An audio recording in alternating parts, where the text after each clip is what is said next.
Tulane's 2026 NFL Draft prospects must shine underneath the spotlight in the college football playoffs if they look to upset Ole Miss.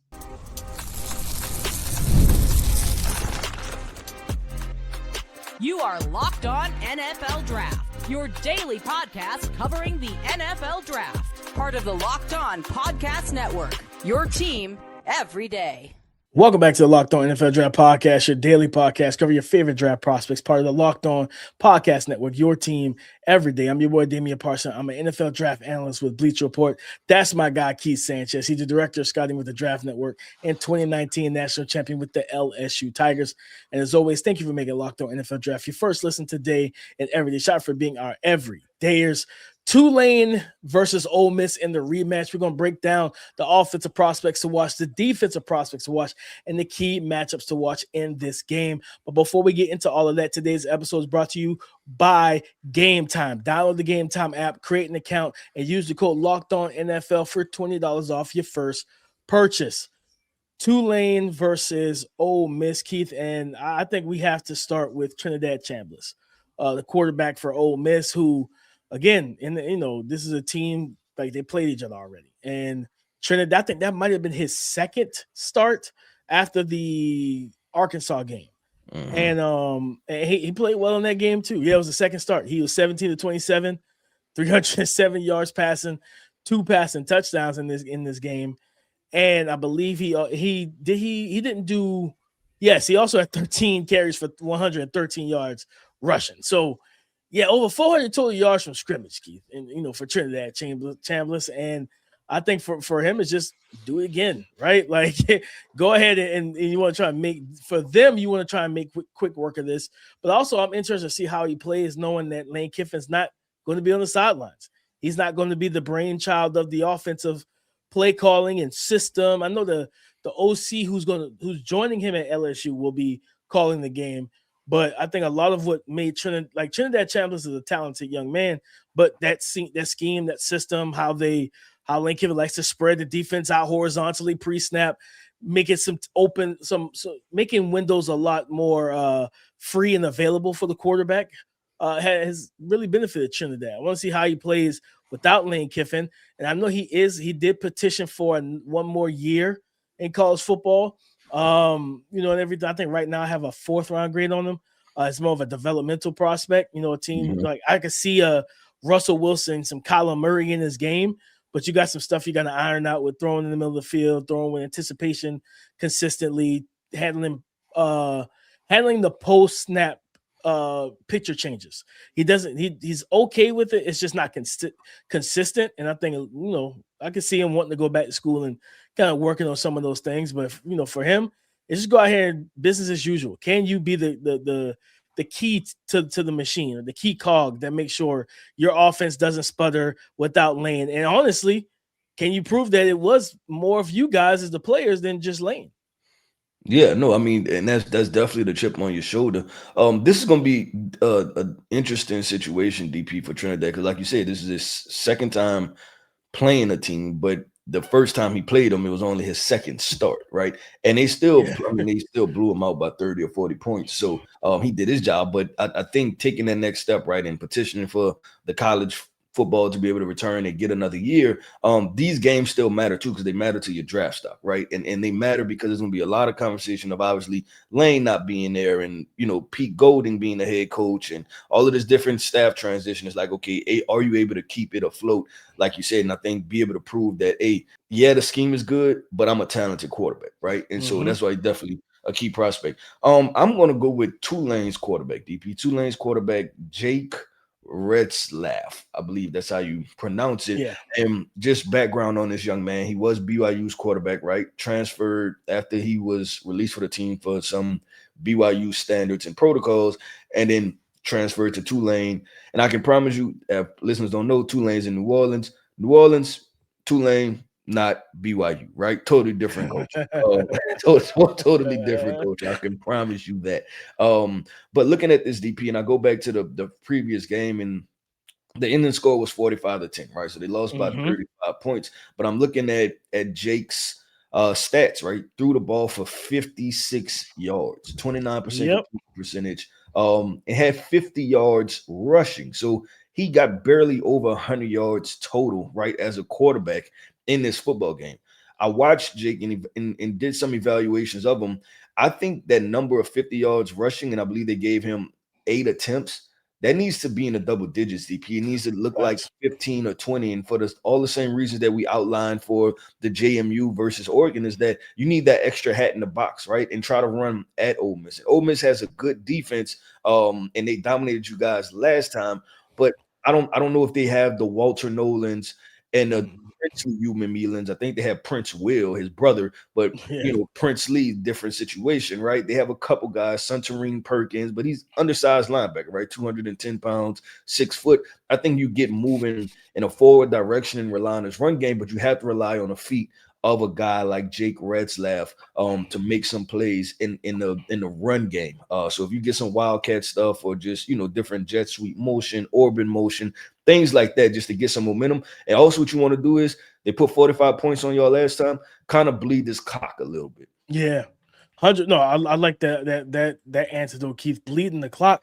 And this year, 120 carries for Jake Ratzlaff, 636 yards rushing, 16 rushing touchdowns. He does have 8 fumbles on the season.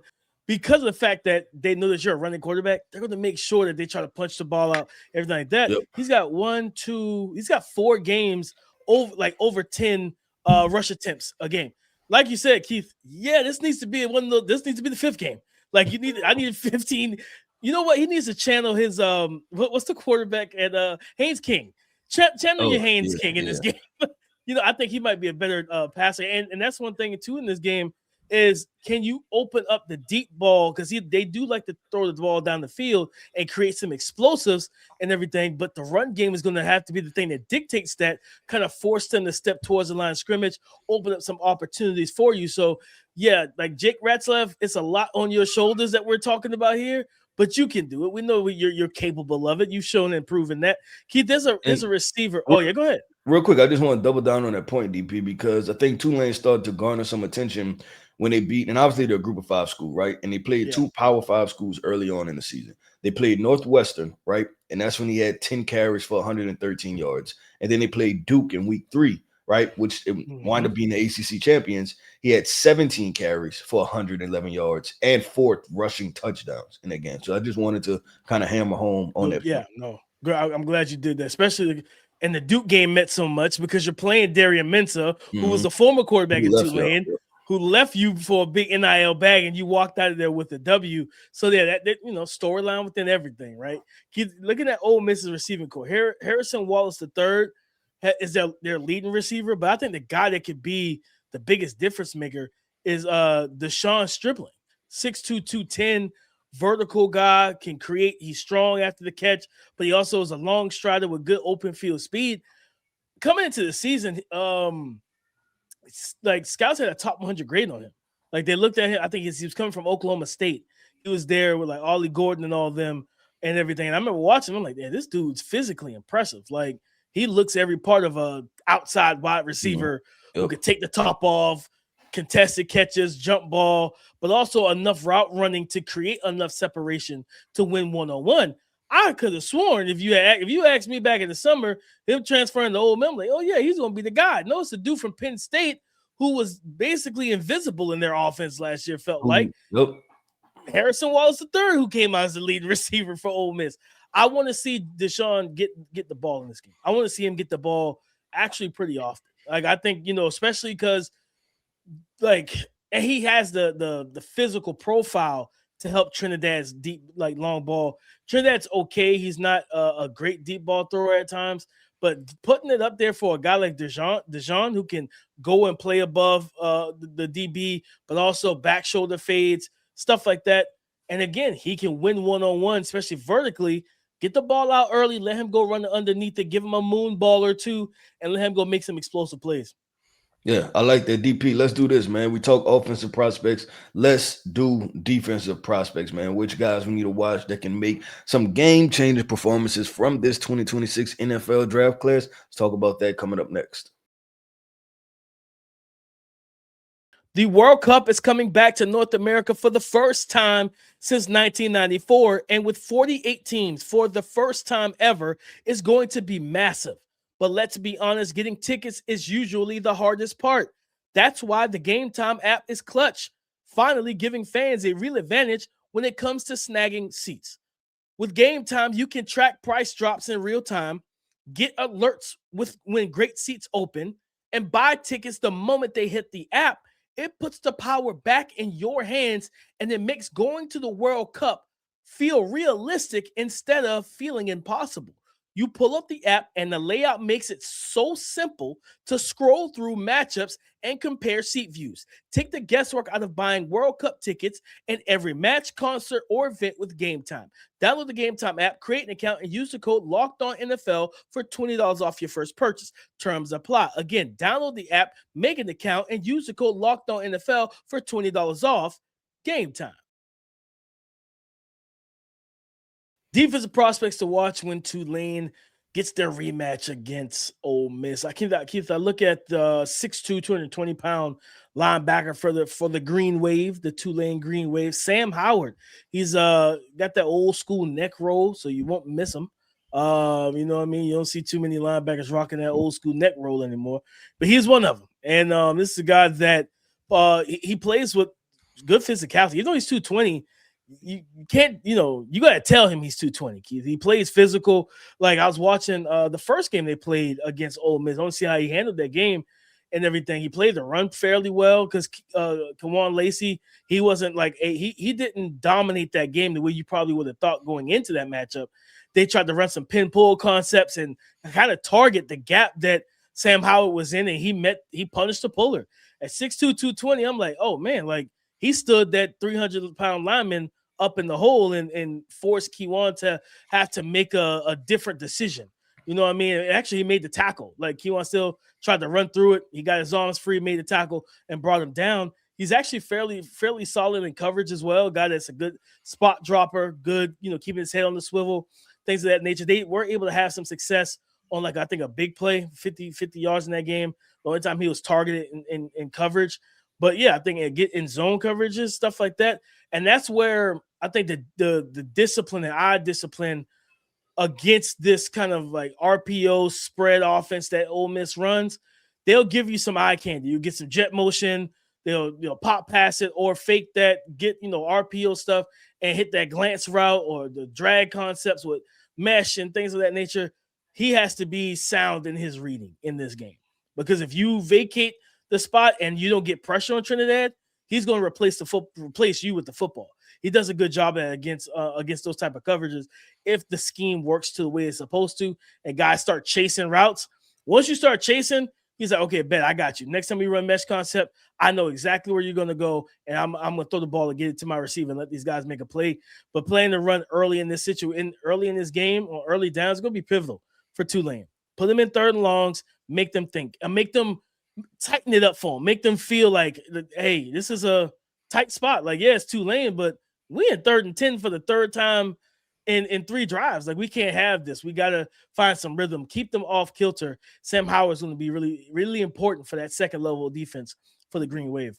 Yeah, no, he will be, and it's going to be a key part, right? And just knowing how much Ole Miss, they like kind of manipulating those middle of the field defenders, right? Getting them to suck in, they can throw it over top of them, things like that. He's going to have the opportunity to make plays. DP, I'm gonna go with a guy. There's quite a few Ole Miss players, but draft prospects that'll be interesting to watch.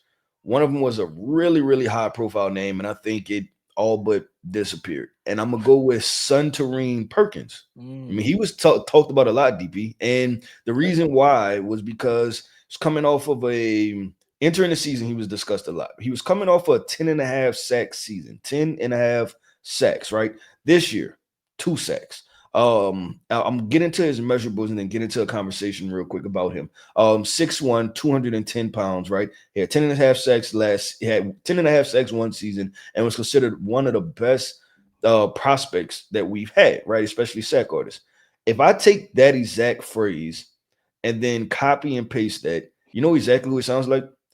Howard Perkins. Perkins. And It's crazy because they got the same last name, right? It's almost insane. But I want to watch Suntarine because it appears that the conversation around Suntarine has been the same conversation that had to happen with Harold Perkins. It's that great rushing the quarterback, but how do you hold up against the run? And then how do we put you in situations to rush the quarterback without tipping our hand and showing tendencies as a defense, right? They're like, okay, cool, we definitely doing this, running this coverage or this type of front means this XYZ, right? And so I think that's what's been a difficult part about finding him. I want to watch Suntarine in this game, and I think he can be a key person, is because I want to watch him on a second level to fill in those run lanes, right? Those run gaps. How is his eye discipline? How does he read the triangles, right? And then even we talked about in the last segment, Jake Ratzlaff being an important piece to this, right? How does he handle if they run wildcat or QB power or QB counter, right? How does he play downhill? Because I think with him, I said he's listed 210 pounds. There's some safeties that's heavier than that, right?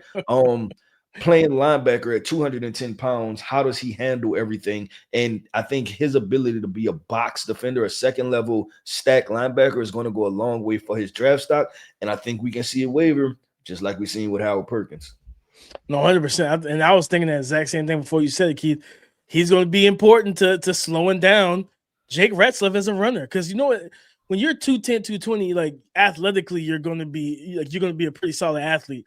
So that range and that movement ability to track the football, but playing that stack backer, playing more stack backer than pure edge rusher, or just rushing the pass like he did last year, like being able to read your keys and number one, being quick to, hey, you're probably not going to shock and shed some of these pulling and climbing offensive linemen, but you can slip them. So slip some of these blocks, still make the play in the run game, whether it's against the running back or especially against Jake Ratzlaff, because I do believe that Tulane is probably going to try. I'm not going to say they're going to do a Notre Dame with Riley Leonard, like how we talked about multiple times. Like, they probably should. Like that opening drive against Ohio State, 14 plays, 12 run plays by Riley Leonard, and I was like, are we getting a Tim Tebow game from Riley Leonard, the national championship game? We about to get 40 carries up, my man. You know what I mean? To control the clock and everything like that. Like, could you should they run it like that? Maybe, you know what I mean? And set the tone of this game, bleed the clock for 8 minutes in the first quarter. Like, kind of, and I think that's the way that you kind of force Trinidad and Ole Miss to play sped up, right? I go back to the game. This past Sunday, Saints hosting the Panthers. I think it was a second quarter. The Saints went on like an 11-minute drive, right? Like they bled the clock and then they scored a touchdown. And I was like, well, dang. Like now Carolina's sitting there like, we don't got much time to halftime, and they're trying to press and things like that. Then they end up getting a field goal or whatever, but they wanted 7 and they just didn't have enough time on the clock to get it, whatnot. But you do stuff like that. You shorten the game, you limit the possessions. And to keep yourself from losing by 5 or 6 touchdowns, don't let them get 5 or 6 touchdowns. Let's limit the game. But Perkins will have to be a big part of slowing that down, Keith, because if not, I can see Tulane making this an ugly game as much as possible, right? And really put that pressure on them. Especially they got like Santana Hopper, 6'2", 265. Like, he plays defensive tackle or defensive lineman for Tulane. Yeah, if I'm Trinidad Chambliss, I'm probably definitely going to try to, hey, let's run the ball. Like, let's get Lacy. Lacy didn't have a dominant performance the first time they played. I wouldn't be surprised if they come out and say, no, we're trying to gas you for 40, you know what I'm saying, in the first drive. I want 40, 50 yards rushing from my star back on the first drive, right? Arguably, it'll be him and Amari Hardy fighting for that RB1 spot coming in the next summer, going into this next summer. Yep. No, I agree 100% with DP. Let's do this, man. Let's get into some key matchups, right? It's time to have this fun conversation. Which key matchups by the 2026 NFL draft prospects will dictate this game? A game that was a blowout a couple months ago. We're going to talk about that coming up next. This episode is brought to you by Prize Picks. The holiday season is one of the best times for sports. Bowl games, big basketball matchups, playoff pushes. It's all happening at once. And while we're all making choices every day, one of the most fun places to make the right call is Prize Picks. Prize Picks is the easiest way to get in on daily fantasy. Just pick more or less on at least 2 player projections, lock in your lineup, and you're in the game. It's simple, fast, and available in 45 states, including California, Texas, Florida, and Georgia. Prize Picks has added an extra layer of excitement to the holiday sports schedule. Download the Prize Picks app today and use the code LOCKEDONNFL to get $50 in lineup after you play your first $5 lineup. That's code LOCKEDONNFL to get $50 in lineups after you play your first $5 lineup. Prize Picks is good to be right. Thank you for making Locked On NFL Draft your first listen today and every day. Shout out for being our everydayers. And also thank you for being a part of the Locked On Podcast Network, the #1 sports podcast network in America, all because of you, our everydayers. Key matchups to watch in this game, Keith. And I talked about what was it, Sam Howard, and it almost flip it. I mean, we talked about since Suntarine Perkins and him having to keep an eye on the run game and Jake Ratzlaff. The fact that Trinidad bust y'all for like 113 yards rushing on top of throwing for over 300 yards. Yeah, Sam Howard, you're going to have to key a lot of things in this game, but you and your linebackers are going to have to make sure you keep Trinidad in the pocket. Now, it's not don't get it twisted. Trinidad is not just a scrambling quarterback. They run QB power, QB counters, all type of stuff for him, just QB keepers, period. He's a 6 foot, 200 and probably 205, 210 pound quarterback, but he's built kind of like Russell Wilson. So he's got a compact build. He's got that Russell Wilson, Kyler Murray build, but he's probably more durable than Kyler. So you can run them on some of those power concepts. Yeah, Sam Howard and those linebackers having to key in and also just be disciplined to, hey, if he shows QB power, because Ole Miss they've done that, especially in the red zone, where they fake the QB power and you get the pop pass over the top to the tight end in the end zone. Like, you got to pay attention to those type of things. The fake the QB power, reset, and throw the seam ball to the tight end. They want to force you to make those false steps forward. These linebackers, Sam Howard and company for Tulane, they have to play discipline in this game. Because if you do not, him and the other linebacker, especially when they go nickel personnel, he's 223. Chris Rogers, he's a junior, so he's eligible. He's draft eligible, but he probably goes back and comes out next year. Yeah, you're going to have to keep your eye on Trinidad and then also still get to your spots in zone coverages to make things as tough as possible. Yeah, I'm gonna go with DP, interior defensive lineman, Xavian Harris. And I know there's been some conversation about him, right? Just as far as being a big body guy. I think he was listed at 6'4" and over 300 pounds, right? Like big 6'8", 330. Yeah, 6'8", 330. I took 4 inches from him. Yeah, give him his 4 inches back, DP. Give him his 4 inches back. But in the conversation in the realm of these big nose tackles in this draft class, DP, he is one of those guys, right? And when you talk about being able to dominate, and we believe that games all start in the trenches, hey, you probably the biggest guy out there, right? I don't think there's anybody else 6'8", 330. For sure. So I'm saying, if we talked about Jake Ratzlaff with running so much QB power, quarterback counters, things like that, man, you go ahead and wreck that, right? Force them to be like, you know what? We have no answer for this big 330-pound nose tackle that's sitting in the middle of Ole Miss's defense. So I'm looking at it from that perspective, DP, and I'm saying if he can wreck shop, that starts to be able to kind of the snowball effect of, you know what? Ole Miss is about to dominate this game, and then you insert a guy like Prince William off the edge, right? To where your team is able to get up, and then now you let Prince Will finish the game because he's able to go sack the quarterback, get pressures, things like that. I mean, you really want to have a repeat performance of what you did in what that was week 3, I believe, week 3 or 4, when you played them the first time. So I'm looking at that, DP. I'm looking at Xavian Harris and his ability to dominate this Tulane offensive line. Yeah, I mean, for Harris, Keith, I look at the matchups that he more than likely sees. Now, they have a left guard who's pretty good for Tulane. I think it's Shadre Hurst. But he's 6'2", 293. This interior offensive line is undersized compared to Harris's measurements, right? Their center, Jack Holyfield, he's 6'4", 300. And then their right guard, Jordan Hall is 6'4", 345, so he's the bigger of the three guys. You're expecting there's going to be they're going to have to combo block. I don't know if Holyfield is going to be able to go one-on-one against Harris. And number one, keep him out the backfield and stalemate him at the line of scrimmage to where, like, okay, he's not resetting me and pushing me back in the pocket to disrupt the play of the run game or the quarterback. But, like, you're going to have to double him. So it's like, okay, which one of these, who's going to help him? Is it going to be more? It depends on where he's shaded. Hall is 345. That might be your best bet in terms of, like, weight and strength. It's to him and Holyfield to try and hold him at the point of attack. Because if he's commanding double teams, then that's going to let those second-level linebackers flow to the football, meet Jake Ratzlaff and the running back in running lanes on the perimeter, and just play free without having to worry about guys climbing to that second level and getting to them. So that's going to be a big thing for sure to watch out for. And I'm definitely looking forward to seeing that, Keith. And then I'll say, like, on the, another matchup that I'm looking at, is they have a edge rusher, Cameron Hamilton for Tulane, 6'4", 292. And he's played pretty solid football this year. I think 3 sacks, 3 QB hits, but he's got 22 pressures on the season. And I think the big thing that's going to be important to me is just more so setting hard edges for Lacy, man. Like, again, listen, Trinidad hurt you for 113 yards. I get that.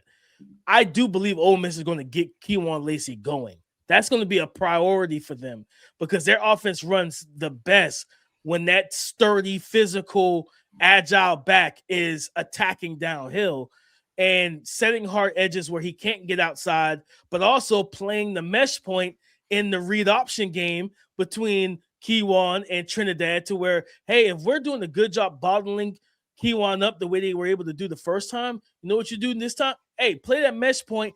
Don't allow Trinidad to get around you and get to the outside and hurt you on those plays. Make them hand it off. You rally to the ball and you put them in some third and long situations and because that's what I think. Going back to that Georgia game, Keith, all season Trinidad has played well. When I watched the tape back of Trinidad in that game, it was the fourth quarter when Georgia put them in true drop back sets where the run game was not prevalent. Wasn't the RP? You had to drop back to throw and win this game, and he wasn't able to do it. And then they didn't let him get out the pocket, and they made him throw from muddy pockets. And again, he's about 6 foot, like 210, 215 pounds. Let's make some things difficult for Trinidad this time. Like, that defense is going to have to do it. And I think just the impact for these edge rushers, Cameron Hamilton especially, I think he's their best true edge. He's 6'4", 292. You got the build of an NFL defensive lineman. Play like one in this game. Yep, I agree. And that should be a key point of this matchup, right? Tulane versus Ole Miss, and we're going to try to get a closer game, right? Let's hope so. We want a closer game. We want good football this weekend. We want good football every weekend. But DP, that wraps up another episode, man, of the Locked On NFL Draft Podcast. I want to end this podcast off by saying shout out to our everydayers. Thank you for tapping in with us each and every single day. Every listen is greatly appreciated here over at Locked On NFL Draft. I am Keith Sanchez. You can find me on X at the Talent Code. That right there is my guy, my co-host, Mr. Damian Parson. You can find him on X at DP_NFL. And like we like to say, man, y'all come talk to us because we like to talk back. Go subscribe and follow for free on YouTube, wherever you listen to podcasts, to get the latest episode as soon as it is available. Come and join the conversation again tomorrow on the Locked On Podcast Network, your team every day.